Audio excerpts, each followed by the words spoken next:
शांति। आज 26 फरवरी 2022 की बाबा की साकार मुरली है। मुरली की महावाक्य है, मीठे बच्चे रोज अमृत वेले ज्ञान और योग की वासधूप जगाओ तो विकारों रूपी भूत भाग जाएंगे। प्रश्न है, कौन सी एक भूल अनेक भूतों को अंदर में प्रवेश कर देती है? उत्तर है, मैं आत्मा हूँ। यह बात भूलने से अंदर में अनेक भूत प्रवेश हो जाते हैं। देह अभिमान का भूत सबसे बड़ा है, जिसके पीछे सब आ जाते हैं। इसलिए जितना हो सके देही अभिमानी बनने का पुरुषार्थ करो। गीत है, आज अंधेरे में है इंसान। ओम शांति। बाप बैठ बच्चों को इस गीत पर समझाते हैं। भगत भगवान से चाहते हैं कि भगवान आकर हमारी आँखों को अपना साक्षात्कार करा दे। अब तुम बच्चे तो सम्मुख बैठते हो, तुमने ईश्वर को पाया है, इन आँखों से देखा है। ईश्वर को कैसे पाना होता है वह खुद ही आकर बताते हैं, अर्थात यह नॉलेज देते हैं, समझाते हैं इस तन द्वारा। तुम सब आत्माएं भी इस तन द्वारा अपना अपना पार्ट बजाती हो। बिगर शरीर तो कोई पार्ट बजा न सके, पार्ट आत्मा ही बजाती है शरीर द्वारा। शरीर के नाम भी भिन्न भिन्न रखे जाते हैं, आत्मा तो एक ही है। आत्मा खुद कहती है और बाप भी समझाते हैं कि 84 जन्म आत्मा लेती है। आत्मा कहती है हम एक शरीर छोड़ दूसरा लेते हैं। शरीर तो नहीं कहेगा ना। अब तुम बच्चे तो जान गए कि हम आत्मा हैं, न कि शरीर। बाबा आकर हमको आत्म अभिमानी बनाते हैं। इस शरीर द्वारा आत्मा ही सब कुछ करती है। शरीर के अंदर आत्मा कहती है, इस शरीर द्वारा मैं चलता फिरता हूँ। मैं आत्मा जज वकील आदि बनता हूँ। आत्मा कहती है हम इस शरीर द्वारा राजयोग सीखते हैं, फिर जाकर राजा रानी की लिबास पहनेंगे। अब तुमको आत्म अभिमानी बनाया जाता है। देह अभिमान में आना यही पहले नंबर की भूल है, जिससे फिर और भूलें भी होती हैं। इसको देह अभिमान का भूत कहा जाता है। हर एक मनुष्य में 5 भूत तो है जरूर। भूतों को भगाने के लिए ही वासधूप किया जाता है। इन 5 विकारों रूपी भूतों के लिए वासधूप है ज्ञान और योग। यह कोई जल्दी नहीं भागते हैं, उन्हों को भट्टी में डाला जाता है, क्योंकि यह 5 विकार बड़े पुराने दुश्मन हैं। बाप कहते हैं, बच्चे तुम्हारे में इन भूतों की प्रवेशता हुए आधा कल्प हुआ है, जब से रावण राज्य चला है। बरोबर भारतवासी रावण को दुश्मन समझकर जलाते हैं। एक बार इनका खात्मा हुआ है, तब फिर रस्म चली आती है। इस समय तुमने इन 5 विकारों पर विजय पाई थी। रावण मुर्दाबाद हो गया था आधा कल्प के लिए। बच्चे कहते, फिर बाबा यह कब जिंदाबाद होगा? बच्चे, फिर आधा कल्प के बाद जिंदाबाद होगा, अपना राज्य करेंगे। कहते हैं ना, राम राज्य चाहिए, तो अब कौन सा राज्य है? रावण राज्य है ना। सतयुग में रावण राज्य ही नहीं होगा, वहाँ होगा राम राज्य। अच्छा, राम राज्य के पहले पहले राजा रानी कौन थे, यह भी कोई जानते नहीं। राम राम कहते हैं तो राम को ऊपर ले गए हैं, कृष्ण को नीचे ले गए हैं। सतयुग का तो जैसे उन्हों को पता ही नहीं है। तुम प्रदर्शनी में भी लिख दो कि हर एक मनुष्य में 5 भूतों की प्रवेशता है। कम से कम 7 रोज भट्टी में रहे, तब यह सब भूत भागे। उन्हों को ज्ञान और योग का धूप चाहिए, उनके सिवाय कभी मुक्ति जीवन मुक्ति पा नहीं सकेंगे। इस ज्ञान और योग का इंजेक्शन एक ही सर्जन के पास है। अब यह ज्ञान आत्मा को मिल रहा है। आत्मा समझती है कि बाबा हमको समझा रहे हैं, और कोई भाषा में ऐसे नहीं कहेंगे कि परम पिता परमात्मा हमको पढ़ा रहे हैं। भगवान खुद भी निराकार, तो बच्चे भी निराकार। निराकार इस साकार द्वारा साकारी बच्चों को ज्ञान दे रहे हैं। यह तुम अच्छी तरह जानते हो, परंतु चलते चलते कई बच्चे भूल जाते हैं। भूलने का भी पहला कारण है देह अभिमान का भूत, उसको भगाने का अमृत वेले ही पुरुषार्थ करना है। अमृत वेले बाबा की याद अच्छी रहती है। कहते हैं सिमर सिमर सुख पाओ, अमृत वेले का ही कायदा है। भगत लोग भी अमृत वेले ही सिमरन करते हैं। राम सिमर प्रभात मोरे मन, आत्मा बुद्धि को कहती है कि राम सिमरो। भक्ति मार्ग में तो ऐसे ही टोटके बनाते हैं, वह कोई रियलिटी में नहीं है। समझते नहीं कि काम भी भूत हैं। तुम लिख सकते हो सब में 5 भूत हैं। पहला नंबर है देह अभिमान, फिर सेकंड नंबर है काम महाशत्रु। आगे स्कूल में भी पढ़ाते थे कि तुम आत्मा हो, यह शरीर 5 तत्वों का बना हुआ है। आत्मा अविनाशी है, शरीर विनाशी है। अब तो यह पढ़ाई आदि कुछ नहीं है। अब तुम बच्चों को पूरा परिचय दिया जाता है। प्रेसिडेंट को जरूर प्रेसिडेंट कहेंगे, प्राइम मिनिस्टर को प्राइम मिनिस्टर। दोनों की एक्ट अपनी अपनी है। वैसे परमपिता परमात्मा और फिर त्रिमूर्ति, उन्होंने भी एक्ट अपनी अपनी है। शिव को कहा ही जाता है पतित पावन, वह ब्रह्मा द्वारा पतितों को पावन बनाते हैं। उनकी यह ड्यूटी है। अब बड़े ते बड़ा तो है शिव। शिव बाबा कब जन्म मरण में नहीं आते हैं, बाकी ब्रह्मा द्वारा सर्विस करते हैं। शिव बाबा है एवर प्योर। ब्रह्मा विष्णु पुनर्जन्म में आते हैं। शिव बाबा तो करण करावन हार हैं।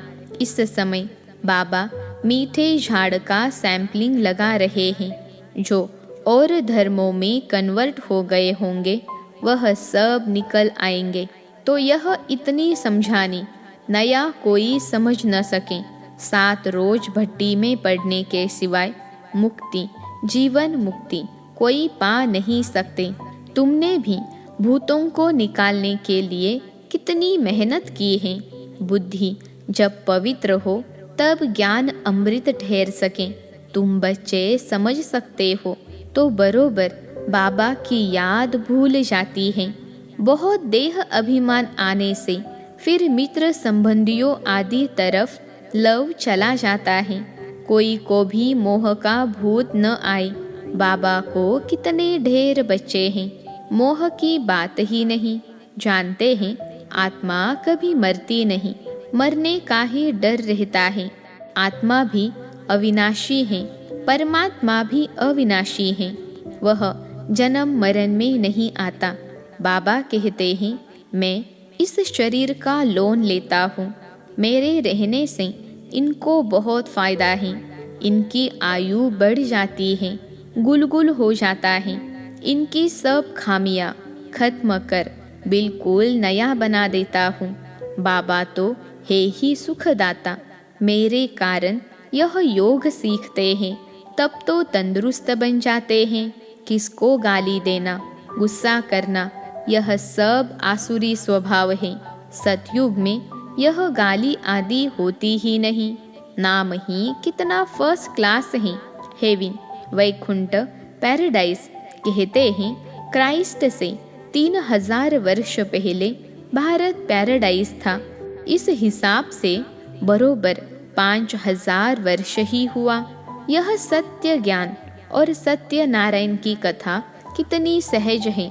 हम अभी नर से नारायण बनने की सत्य कथा सुनते हैं, राजयोग की। फिर यहाँ की बात भक्ति मार्ग में चली जाती है। वंडर है ना, भारतवासियों को पता ही नहीं कि लक्ष्मी नारायण ही राधे कृष्ण थे। इसलिए हम यह चित्र बनाते रहते हैं तो मनुष्य समझे। तुम बच्चों के सेंटर वृद्धि को पाते रहते हैं, बहुत चाहते हैं सेंटर खोलें। जांच करनी चाहिए कि कितने पढ़ने वाले हैं। स्कूल में स्टूडेंट तो चाहिए ना। पहले 2-4 आएंगे, फिर जास्ती होते जाएंगे। गली गली में मंदिर टिकाने खुलते रहते हैं, फिर 1-2 को देख बहुत आ जाते हैं। सेंटर खोलने जैसा भी चाहिए ना। हर्जा नहीं है खोलने में, परंतु विघ्न बहुत पड़ते हैं विकार के कारण। हम तो सिर्फ गीता सुनाते हैं, परंतु शुरू से इस विष के कारण झगड़ा चलता ही रहता है। समझते हैं यहाँ जाने से विष का प्याला नहीं मिलेगा। इस पर मीरा का इतिहास भी है। ऐसे तो बहुत कन्याएं और बालक ब्रह्मचारी रहते हैं, उनको तो कोई कुछ नहीं कहता। यह तो कल्प पहले भी गाली खाई थी, यह तो होना ही है। कोई तो पवित्रता की प्रतिज्ञा करते हैं, फिर हार भी खा लेते हैं। कल्प कल्प की लॉटरी है, इसमें जांच की जाती है कि कहाँ तक वर्षा लेते हैं, फिर कल्प कल्प लेते रहेंगे। कहाँ काम न मिलने कारण फिर क्रोध में आकर हंगामा करते हैं, तकलीफ बहुत देते हैं, मारते भी हैं। फिर जब समझ जाते हैं तो माफ़ी भी लेते हैं। फिर भी अपकारी के ऊपर उपकार करना होता है। कहेंगे अच्छा फिर पुरुषार्थ करो। अपकारी पर उपकार कर उठाना बेहतर है। रहम दिल बनना होता है। पहले पहले मेहनत है आत्म अभिमानी बनने की। देह अभिमानी होने से बाप को भूल जाते हैं, फिर भूले तो होती रहेगी। हर एक की चलन से पता पड़ जाता है। मुख से हमेशा रत्न निकलने चाहिए, पत्थर नहीं। आगे पत्थर निकलते थे, अब रत्न निकलने चाहिए। तुम्हारा नाम ही है रूप बसंत। बाबा भी रूप बसंत हैं, ज्ञान का सागर हैं और उनका रूप भी ज्योतिर्लिंगम दिखाया है। परंतु है स्टार पूजा के लिए बड़ा रूप रख दिया है। अच्छा मीठे मीठे सिखिलते बच्चों प्रति मात पिता बाप दादा का याद प्यार और गुड मॉर्निंग। रूहानी बाप की रूहानी बच्चों को नमस्ते। हम रूहानी बच्चों की सिखिलते रूहानी बाप को याद प्यार गुड मॉर्निंग और नमस्ते बाबा नमस्ते। धारणा के लिए मुख्य सार पहली पॉइंट है, पहले पहले आत्म अभिमानी बनने की मेहनत करनी है। देह अभिमान में कभी नहीं आना है। रहम दिल बन अपकारी पर भी उपकार करना है। दूसरी पॉइंट है, भूतों को भगाने के लिए अमृत वेले विशेष याद में रहने का पुरुषार्थ करना है। मीठे झाड़ का सैंपलिंग लगाने में बाबा का मददगार बनना है। आज का वरदान है, बेहद की वैराग्य वृत्ति द्वारा मेरेपन के रॉयल रूप को समाप्त करने वाले न्यारे प्यारे भव। बेहद की वैराग्य वृत्ति द्वारा मेरेपन के रॉयल रूप को समाप्त करने वाले न्यारे प्यारे भव। विश्लेषण है, समय की समीपता प्रमाण वर्तमान समय के वायुमंडल में बेहद का वैराग्य प्रत्यक्ष रूप में होना आवश्यक है। यथार्थ वैराग्य वृत्ति का अर्थ है सर्व के संबंध संपर्क में जितना न्यारा उतना प्यारा। जो न्यारा प्यारा है वह निमित्त और निर्माण है, उसमें मेरेपन का भान आ नहीं सकता। वर्तमान समय मेरापन रॉयल रूप से बढ़ गया है।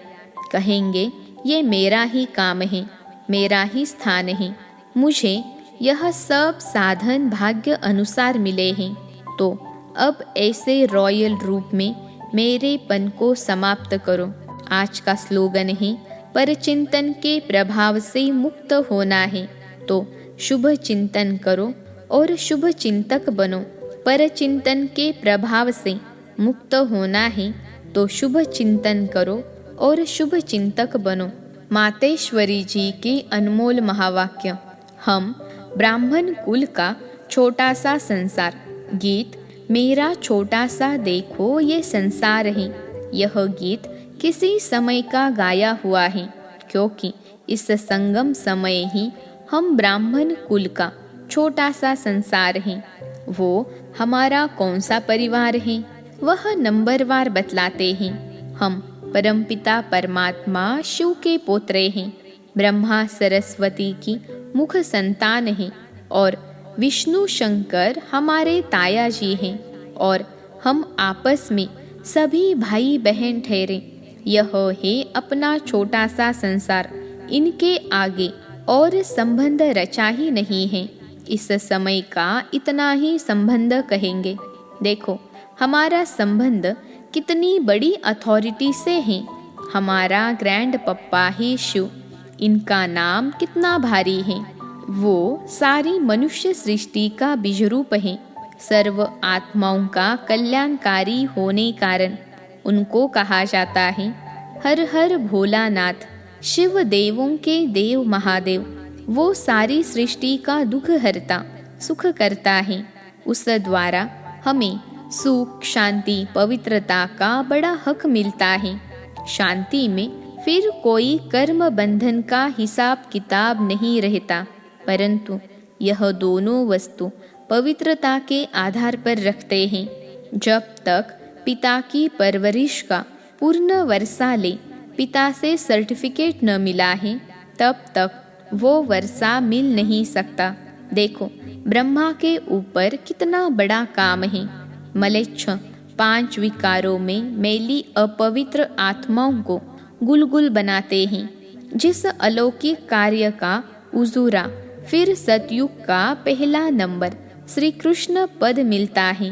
अब देखो उस पिता के साथ तुम्हारा कितना संबंध है, तो कितना बेफिक्र और खुश होना चाहिए। अब हर एक अपनी दिल से पूछें, हम उनके पूर्ण रीति हो चुके हैं? अच्छा, ओम शांति।